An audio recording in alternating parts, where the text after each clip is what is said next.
பாறையின் மீது அமர்ந்து பிரதமர் நரேந்திர மோடி தியானம் செய்தால் விவேகானந்தர் ஆகிவிட முடியாது என திருமாவளவன் விமர்சித்துள்ளார். சென்னை பெசன்ட் நகரில் நடைபெற்ற மூத்த விஞ்ஞானி பத்மாவதி எழுதிய வியப்பூட்டும் பஞ்சபூதங்களும் உயிரூட்டும் நீர்நிலைகளும் நூல் வெளியீட்டு விழா நிகழ்வில் விடுதலை சிறுத்தைகள் கட்சி தலைவர் திருமாவளவன் கலந்து கொண்டு நூலை வெளியிட்டார். பின்னர் செய்தியாளர்களை சந்தித்து பேசிய அவர் 10 ஆண்டு காலம் இருளில் மூழ்கிய இந்திய தேசம் வெளிச்சத்திற்கு வரப்போகிறது, விடியல் பிறக்கப் போகிறது. மோடி சாம்ராஜ்யம் என்கிற பெயரில் இங்கே ஜனநாயகத்திற்கு எதிரான ஒரு ஆட்சி நிர்வாகத்தை நடத்தினார் என்று கூறினார்.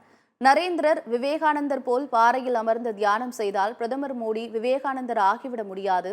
வெறுப்பு அரசியலை விதைக்கின்ற விருப்பானந்தா வேண்டுமானால் ஆக முடியுமே தவிர விவேகானந்தரை போல நன்மதிப்பை பெற முடியாது என்று திட்டவட்டமாக தெரிவித்தார். கன்னியாகுமரியில் விவேகானந்தர் அமர்ந்த பாறையில் அமர்ந்து தியானம் இருக்கிறார்.